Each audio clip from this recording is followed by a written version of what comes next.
안녕하세요 여러분, 즐거운 주말입니다. 자, 금요일날 한국의 코스피 같은 경우에는 상승으로 마감된 반면에 유럽과 미국 증시는 이렇게 박살이 났습니다. 특히 목요일까지만 해도 미국의 금융주들이 모두 상승하는 모습을 보여주면서 다우지수의 상승을 이끌었는데, 어제는 모두 다 이렇게 크게 하락하는 모습을 보여주었습니다. 자, 그런데 중요한 거는 한국의 은행주들 같은 경우에도 미국 증시를 따라서 같이 오르고 말았죠. 자, 그렇다면 다음 주 한국 증시는 미국 증시가 전날 빠졌으니까 한국 증시도 똑같이 빠지면서 하락하는 모습을 보여줄까요? 아니면 이번 주처럼 전 세계 증시는 모두 다 내렸는데 한국의 코스피는 상승하는 모습을 보여줄까요? 오늘 이 시간에 한번 알아보도록 하죠. 자, 그럼 먼저 해외 시황과 국내 시황 그리고 이번 주 특징주를 한번 살펴보도록 하겠습니다. 자, 그럼 먼저 해외 시황입니다. 자, 먼저 다우지수입니다. 어제 다우지수는 마이너스 1.48% 하락으로 마감이 되었습니다. 장 초반부터 다우지수는 이렇게 하락으로 출발했고 장 막판에는 투매가 발생되었습니다. 반면 나스닥 종합지수는 마이너스 0.07% 하락으로 마감이 되었습니다. 참 신기하죠. 다우지수 같은 경우에는 전날에 마이너스 0.08%밖에 빠지지 않았는데 그 다음날 이렇게 급락이 나왔고, 나스닥 같은 경우에는 전날에 2% 이상 하락을 했는데 그 다음날 마이너스 0.07%밖에 빠지지 않았죠. 이걸 전문용어로 조삼모사라고 하는데, 다우와 나스닥이 이렇게 하락으로 마감된 이유는 뭘까요? 네, 어제와 똑같습니다. 금리 인상이 앞당겨졌고 테이퍼링이 조기 종료가 돼서 투심이 위축돼서 이렇게 급락이 나왔다고 합니다. 하지만 미국 증시가 내린 가장 큰 이유는 바로 미국의 선물 옵션 동시 만기일 때문이죠.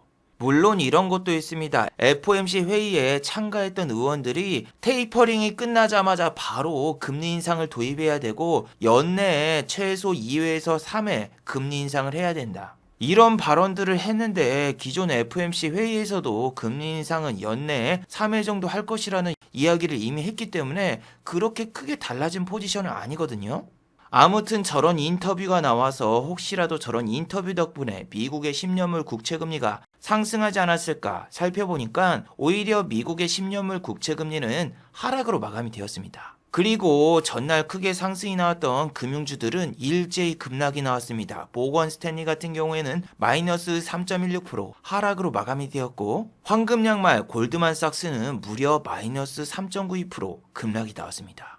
JP모건 체이스 역시 마이너스 2.28% 하락으로 마감되었는데, 이런 상황에서 워렌 버핏 아저씨의 버크셔 해서웨이도 당해낼 수가 없었더군요. 버크셔 해서웨이 같은 경우에는 바로 전날에는 52주 신고가를 찍었지만 어제는 이렇게 마이너스 2.17% 하락이 나왔습니다. 자, 그렇다면 여러분, 월요일날 우리나라 금융주들은 어떤 모습을 보일까요? 기업은행을 포함한 우리나라의 대부분의 은행주들은 어제 이렇게 모두 다 크게 상승이 나왔거든요. 이게 지금 배당을 노리고 들어온 건가 아니면 미국 증시의 은행주가 상승해서 들어온 건가, 약간 포지션이 애매하거든요. 자, 셀트리온 같은 경우에도 어제 셀트리온 삼형제가 통큰 배당을 진행한다는 뉴스가 나오고 외국인과 기관에 양매수가 들어왔거든요.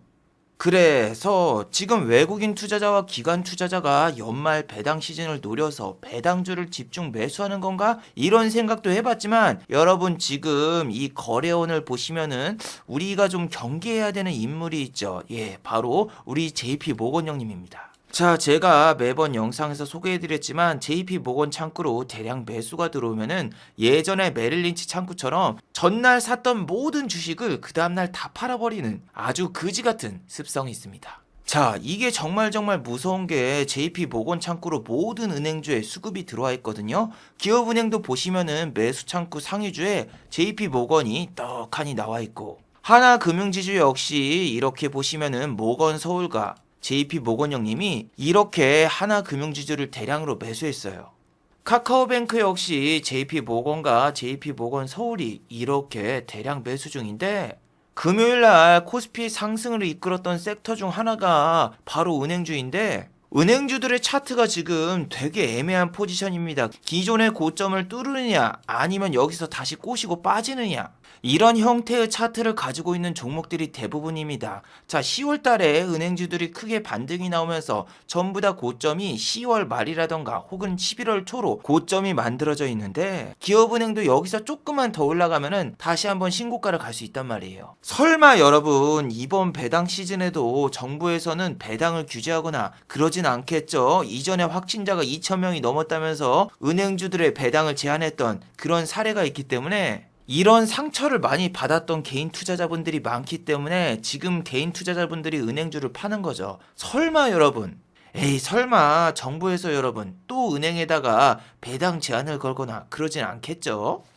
그런데 여러분, 설마가 사람을 잡는 게 제가 지난번 영상에서도 말씀을 드렸지만 제가 아는 형님이 고깃집을 하다가 폐업을 해서 배달 전문 음식점으로 바꿨습니다. 배달 전문 음식은 보쌈이랑 스테이크 가게를 동시에 운영하면서 배달 가게를 했는데 장사가 매우 잘 됐습니다. 그런데 왜 폐업을 하게 되었을까? 그 이유는 바로 배달 전문 음식점을 하게 되면은 배달의 민족이라던가 요교에서 수수료를 너무 많이 떼가고 거기다가 배달이 올 때마다 라이더들에게도 돈을 줘야 되는데 배달 전문 음식점은 배달이 많이 들어오면은 점점 손해가 쌓여요. 그리고 식자재 가격 역시 상승이 장난이 아닙니다. 상추값이 금값이 되었고 최근에 고기값도 상당히 많이 인상이 되었어요. 그래서 이 형님이 배달이 많이 들어오면 많이 들어올수록 손해고 홀에 어느 정도 손님이 있어야지 장사를 할 수 있는데 지금은 장사를 하기가 너무 힘들다고 폐업을 한대요. 그래서 그때 그 형님에게 이렇게 얘기를 했었죠. 위드 코다리 식구가 지금 시행이 되고 있는데 지금 사람들이 밖에 나와서 오히려 식사를 할 텐데 왜 이런 타이밍에 그만두냐, 조금만 더 버텨보지. 그러니까 형님이 저한테 이렇게 이야기를 했습니다. 야, 이거 얼마 못 갈 거야. 분명히 한두 달 정도만 풀어주고 다시 거리두기 쪼일 거고 사람들이 지금 밖에 나와서 음식 먹는 거 별로 없어. 배달 음식에 사람들이 다 중독돼가지고 이제는 밖에 나가서 음식을 먹기보다는 집에서 시켜 먹어. 그런데 그 당시에 김부겸 총리가 TV에 나와서 이렇게 얘기를 했단 말이야. 정부에서는 위드 코다리 식구를 시행하면서 1만 명 이상 환자가 나와도 무리 없을 만큼 병상도 확보를 해놨고 우리는 다시 거리두기를 하지 않을 겁니다. 아니, 정부에서 이 말을 듣고 자영업을 이때 시작하신 분들은 지금 어떻게 됐겠어요? 너무너무나 막막하죠. 거기다가 지난번에는 10시까지 카페라던가 음식점을 규제했는데 지금은 더 시간을 단축해서 9시예요. 그래서 설마 또 정부에서 은행주 배당 규제 할까요? 아니, 이틀 전까지만 해도 지금 은행주 배당을 늘려가지고 배당 수익률이 5.7%가 된다, 이렇게 광고했는데 정부에서 여러분 너무 말을 빨리 바꾸니까 이게 적응이 안 돼요. 전면 등교 같은 경우에도 분명히 2주 전에 시행이 될 때도 우리는 다시 거리두기를 강화하거나 학생들의 등교가 중단되는 사태는 없을 것입니다, 이렇게 이야기를 해가지고 저 말 나온 다음에 교육주 같은 경우에는 이렇게 고점 대비해서 30% 이상이 하락이 나왔어요. 그런데 그때 막 정부를 절대 신뢰하지 않으면서 난 이거 절대 못 믿어. 위드 코다리 식구 이거 곧 없어질 거야. 전면 등교는 곧 폐지될 거야 하고 이런 데서 잡은 용자분이 있을까요? 지금은 현재 오미크론 바이러스로 인해서 전면 등교가 일제히 중단이 되었는데 교육주들 같은 경우는 지난번에 큰 슈팅을 준 다음에 잠깐 또 쉬어가고 있습니다. 메가MD 같은 경우에는 금요일날 이렇게 5%대 하락이 나왔으며 YBM넷 같은 경우에는 마이너스 1%대 하락으로 마감이 되었죠. 그런데 여러분들이 여기서 알아두셔야 되는 거는 테마주 같은 경우에는 한 놈이라도 상한가를 가야 됩니다. YBM넷이 지난주 1등의 교육주 중 하나였지만 이 녀석은 안타깝게도 상한가를 가지 못했습니다. 상한가를 갈 수 있는 충분한 거래량도 있었는데도 불구하고 상한가를 안 갔어요. 상한가를 못 찍은 종목 같은 경우에는 2등과 3등주 같은 경우에는 크게 하락이 나오고 1등주가 상한가를 가고 그 다음에 또 추가 상승이 나와야지 2등과 3등주가 같이 올라가거든요. 자, 그런데 여러분 왜 YBM넷을 굳이 1등주를 뽑았을까요? 보통 여러분 세력들이 1등주를 보낼 때는 청담 러닝처럼 증거금 100%짜리를 상한가를 자주 보내거든요. 물론 여러분 청담 러닝 같은 경우는 상한가를 간 적이 없고 이 주식은 1등주로 불릴 수가 없어요. 자, 그런데 여기서 주식 초보자분들은 증거금 100%짜리 주식이 왜 상한가를 가는지 모르시는 분이 많을 거예요. 자, 증거금 100%짜리는 일단 시가총액이 작고 신용과 미수가 안 됩니다. 신용과 미수가 안 되면은 개인 투자자분들이 많이 못 들어오죠. 하지만 세력들이 정말로 적은 돈을 사용해서 주가를 뻥튀기 시킬 수가 있습니다. 본인들이 만약에 신용과 미수가 되는 종목을 펌핑을 시키면은 개인 투자자분들이 자꾸 신용과 미수를 쓰면서 샀다 팔았다 하기 때문에 상한가를 말기가 힘든데, 증거금 100%짜리는 신용과 미수가 안 되니까 상한가를 금방 말아요. 특히 증거금 100%짜리는 상장 폐지 위험이 있고 실적이 안 좋은 기업들이 대부분입니다. 자, 그런데 청담 러닝 같은 경우에는 여러분 재무제표를 보시면은 적자가 난 적이 한 번도 없거든요. 근데 이 종목은 왜 증거금 100% 종목일까요? 자, 그 이유는 말이죠. 여러분, 자산 대비해서 부채 비율이 100%가 넘어갈 경우에는 증거금 100 종목으로 지정되는 경우가 많거든요. 이 종목 같은 경우에는 자산 대비해서 부채 비율이 103%이기 때문에 증거금 100 종목에 지정이 돼 있죠. 하지만 매년 적자를 기록하고 있는 삼성중공업 같은 경우에는 보시면은 부채 비율이 300%가 넘어갑니다. 이런 종목 같은 경우에는 증거금 100% 종목이 아니라 증거금 30% 종목이에요. 일단 여러분, 삼성중공업 같은 경우에는 거래소, 즉 코스피 종목이고, 삼성중공업의 신용 등급 같은 경우에는 나쁘지가 않습니다.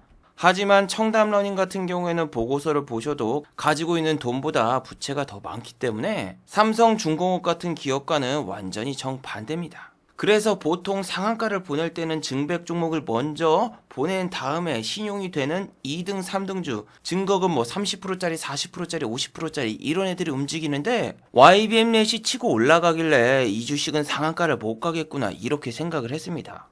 보시면 여러분, YBM넷 같은 경우에는 과거에도 거래량이 이만큼이나 터졌는데 26%까지 올려놓고 고점에서 다 빼버리고 그 다음날 다 뺐던 전래동화 같은 전래도 충분히 많이 있었고, 그 당시에 여러분 교육주 1등주가 뭐였다? 예, 바로 IB기명이었습니다. IB기명은 4월 14일날 이렇게 상한가를 갖고, 이런 주식 같은 경우에는 주식 발행수가 별로 되지 않기 때문에 장난치기가 너무 좋기 때문에 상한가를 보낸 거죠.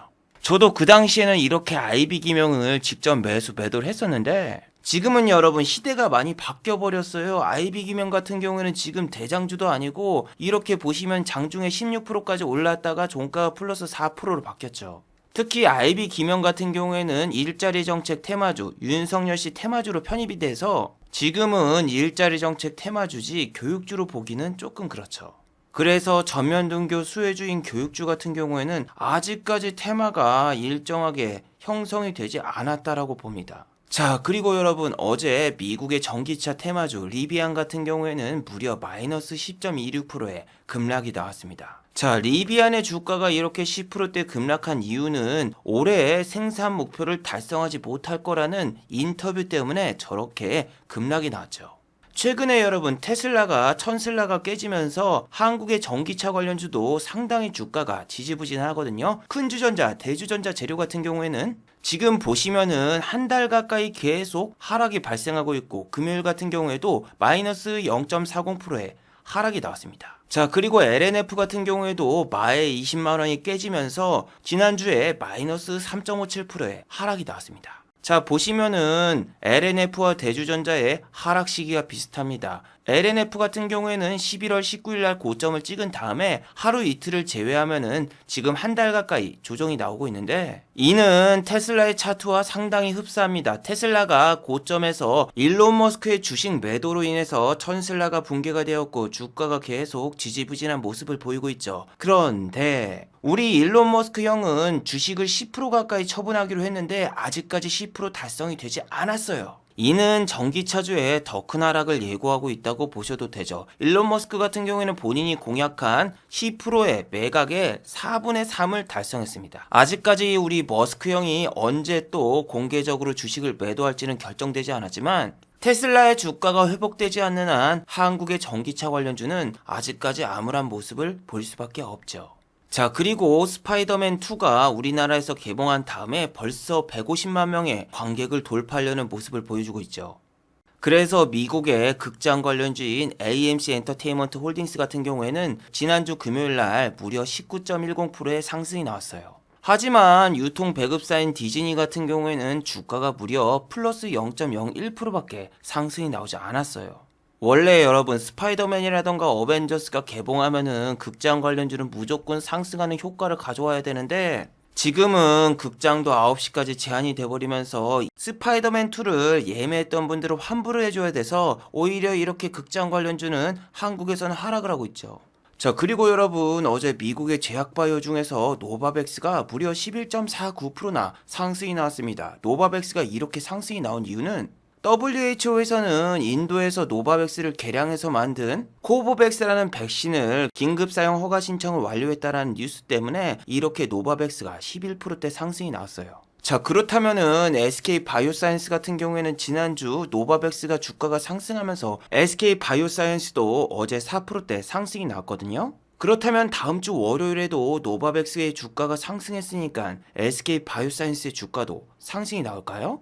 SK 바이오사이언스 같은 경우에는 30만원대 강력한 공매도가 이렇게 버티고 있기 때문에 위로 올라가면 올라갈수록 상당히 하락한 적이 많았거든요. 여러분들이 차트를 보시면은 얼핏 보면은 노바백스와 SK 바이오사이언스의 차트가 상당히 비슷해 보이는데 정작 중요한 건 SK 바이오사이언스 같은 경우에는 주가가 상승하는 척 하다가 갑자기 꼬그라지고 상승하는 척 하다가 꼬그라지고 이런 적이 몇 번 나왔어요. 그래서 SK 바이오사이언스 같은 경우에 월요일날 큰 상승이 아침에 나오는 척 하다가 중간에 좀 빼지 않을까 이런 생각을 해봅니다. 왜 그렇게 생각을 하냐면은 지난주에 매수했던 외국인의 매수 주체가 JP 모건이기 때문이죠. 자, 그리고 미국의 로블록스, 메타버스 대표적인 게임주죠. 로블록스 역시 이렇게 플러스 7.5%의 상승이 나왔습니다. 최근에는 로블록스의 주가가 상당히 지지부진했는데 오랜만에 이렇게 큰 상승이 나왔죠. 자, 한국 같은 경우는 게임주들이 완전히 극과 극이었습니다. NFT라던가 메타버스 게임주인 위메이드 같은 경우에는 마이너스 1.35%의 하락이 나왔고 카카오 게임즈 역시 마이너스 2.14% 하락 마감. 펄어비스는 다시 한번 12만원대가 깨지려는 모습을 보여주면서 마이너스 3.2%의 하락으로 마감이 되었습니다. 반면에 어제 상한가를 갔던 종목들이 대부분 게임주였는데 넷게임즈 같은 경우에는 넷게임즈가 넥슨 GT의 흡수 합병이 된다는 소식 때문에 이렇게 주가가 상한가를 갔죠. 반면 넥슨 GT 같은 경우에는 이렇게 상한가를 도달하지 못했지만 시간의 단일가에서는 이렇게 약간의 상승이 나왔습니다.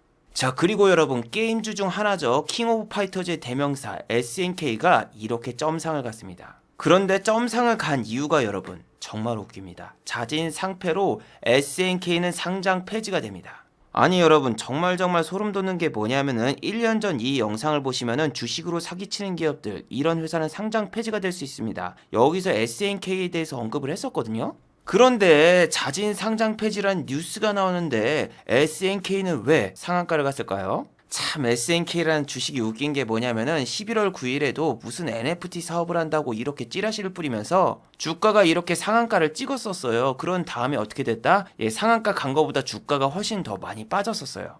자, SNK 같은 경우는 여러분 중국 기업입니다. 대표자가 뭐 미츠바라 켄지라고 돼 있어가지고 여러분들이 일본의 그 게임 회사구나 이렇게 생각을 하시겠지만 실상은 SNK 같은 경우에는 2001년도에 자금난에 시달려가지고 중국 기업에 인수가 됐고 겉으로는 일본 기업으로 보이지만 실상은 중국 기업입니다. 자, SNK가 자진 상장 폐지를 하는데 왜 주가가 상한가를 가느냐? 그건 바로 사우디 왕세자가 주식을 37,000원에 공개 매수를 한다라는 찌라시를 뿌려서 그렇습니다.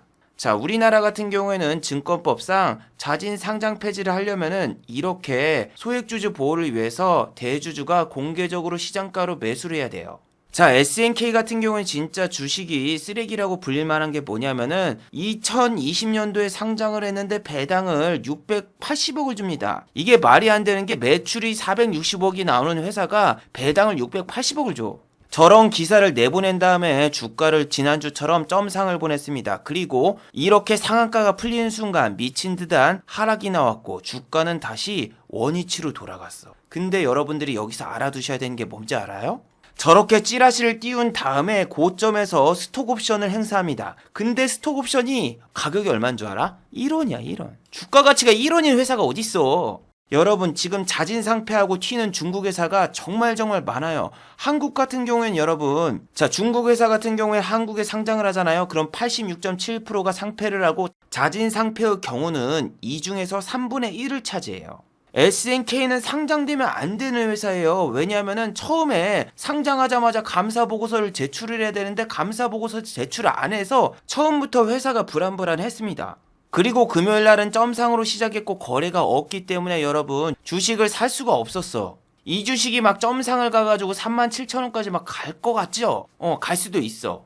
근데 여러분 이 회사의 그동안의 거취를 자세히 살펴보세요. 상장한 지 2년밖에 되지 않았는데 갑자기 폭탄 배당을 하고 스톡옵션을 1원으로 해서 대주주만 배부르고 먹튀를 하는데 그로 인해서 중국계 대주주 같은 경우에는 한국 시장에서 600억 넘는 차익 실현을 하고 지금 떠나는 건데 얘네가 이번에는 주가를 37,000원 근처까지 점상을 계속 보내가지고 개인 투자자분들을 유혹한 다음에 고점에서 차익 실현을 팍 하면서 폭포수가 쏟아지면서 중국 대주주들이 튀지 않을까요? 왜 그렇게 생각을 하는지 알아요? 여러분 여기 자세히 보세요. 공개 매수 기간이 2월 10일까지야.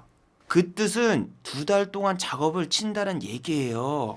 SNK 같은 경우는 지난번에 사우디 왕세자가 뭐 자기네 회사를 공개 입찰해가지고 매각을 한다라는 뉴스를 뿌렸는데 1년 동안 계속 공시를 번복했고 SNK는 불성실 공시 법인 지정이 된 게 한두 번이 아닙니다. 10월 달에도 이렇게 불성실 공시 지정이 되었고 거기다가 11월 달에도 똑같은 불성실 공시로 지적을 받았습니다. 여러분 어떤 불성실 공시를 한지 알아요? SNK 같은 경우는 자기네가 무슨 펀드를 하나 설립을 한대요. 펀드 설립 자금은 2,500만 달러. 그래서 잔금을 올해 12월 30일까지 납입을 해야 되는데 지금 날짜가 다가오고 있잖아요. 날짜가 다가오고 있어. 그래서 저런 찌라시 갖다가 막 작업을 쳐가지고 12,000원짜리 주식을 막 35,000원까지 올렸어. 그런데 12월 달 딱 다가왔어. 그러니까 어떡해. 우리 이거 없던 일로 하겠습니다. 양수 결정을 철회하겠습니다. 공시를 냅니다. 자 그렇다면 여러분 사우디 왕세자가 SNK를 37,000원에 공개 매수하겠다. 믿을 수 있어요? 자 SNK 같은 경우에 여러분 자진 공시 번복으로 인해서 내년에 상장 폐지 종목에 들어갈 수 있는 종목이에요. 그래서 지금 자진 상폐를 일부러 하는 거예요. 자 SNK 같은 경우에 재무제표를 보셨나요? 지금 적자 지속에다가 이대로 되면 상장 폐지가 될 수밖에 없는 그런 상황이죠.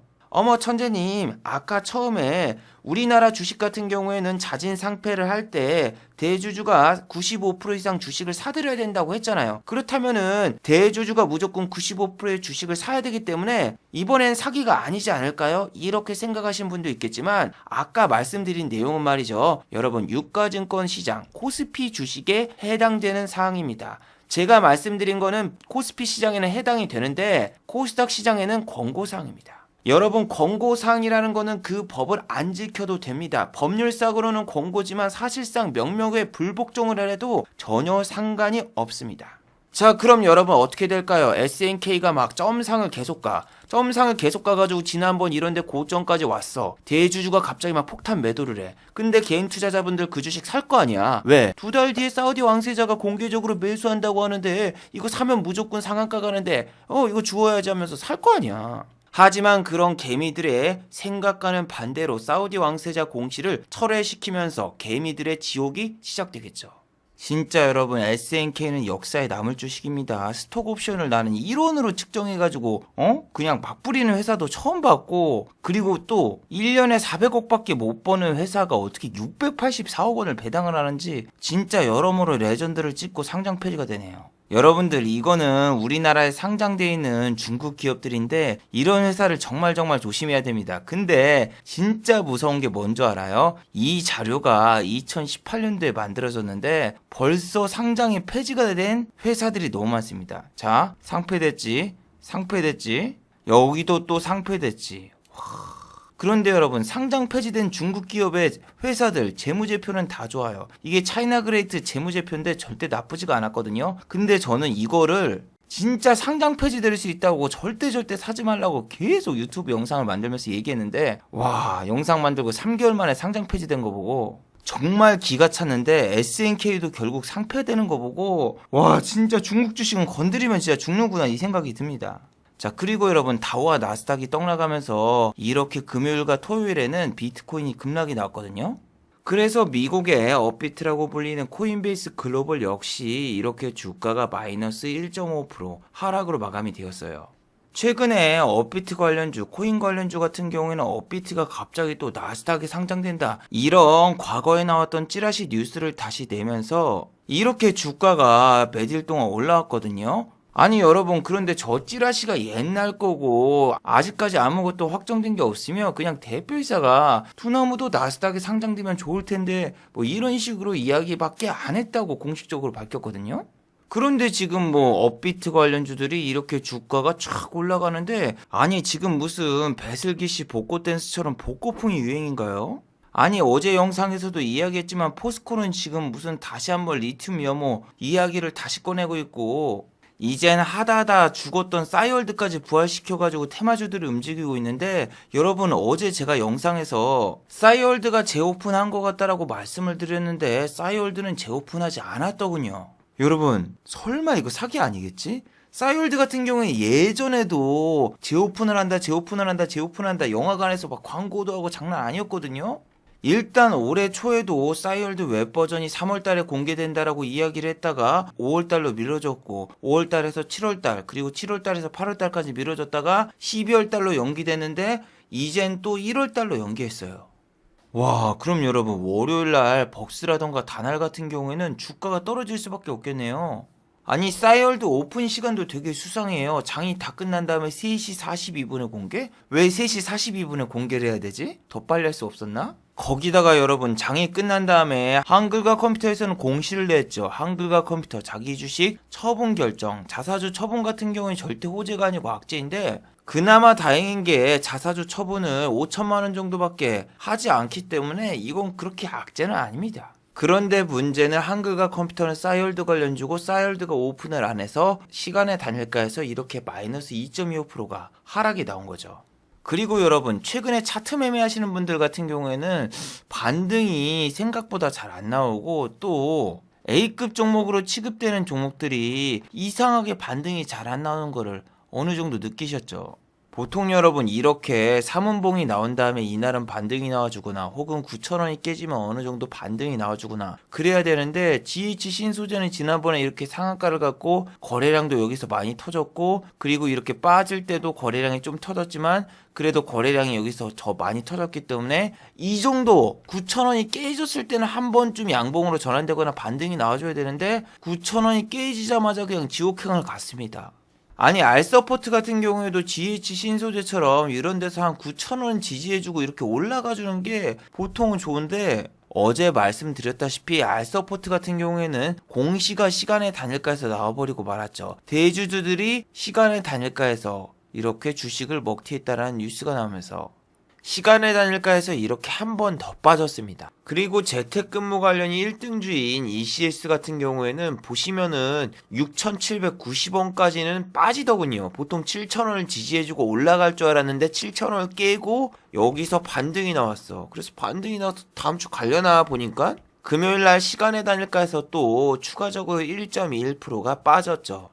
보통 이런 대형 포장 같은 경우에도 처음에 이렇게 빠질 때 한 2,900원 정도에서 지지를 해주고 올라가야 되는데 2,900원도 그냥 깨버리고 완전히 밑에까지 빠진 다음에 그 다음에 한 2% 정도 반등이 나오는데, 저 반등폭을 먹자마자 나오는 게 아니라 하루 정도 홀딩을 해버리면은 이렇게 시간에서 다 빼버리니까 그 다음날 개파락으로 당연히 시작을 하고, 그 다음날 이렇게 다음 저점을 깨고 내려가는 경우가 너무 많거든요. 보통은 이런 데서 지지 한번 해주고 위로 올라가고 시간에서 오르거나 그 다음날 점핑을 하는 경우가 되게 많았는데 지금은 그런 게 안 나와요. 그리고 지금 오히려 시간의 단일가에서 갭이 뜨는 애들은 장이 마감된 다음에 이런 식으로 공시가 떠가지고 올라가는 애들이 대부분이고, 시간의 단일가 같은 경우에도 거래량이 죽은 종목들이 너무너무나 많습니다. 금요일인데도 불구하고 일동제약 같은 경우는 시간의 단일가에서도 이렇게 4.30%가 상승했고, 거래량도 보시면 절대 적은 수치가 아니거든요. 근데 여러분 이걸 잘 보세요. 4시 10분까지는 내리다가 갑자기 이렇게 확 올라와.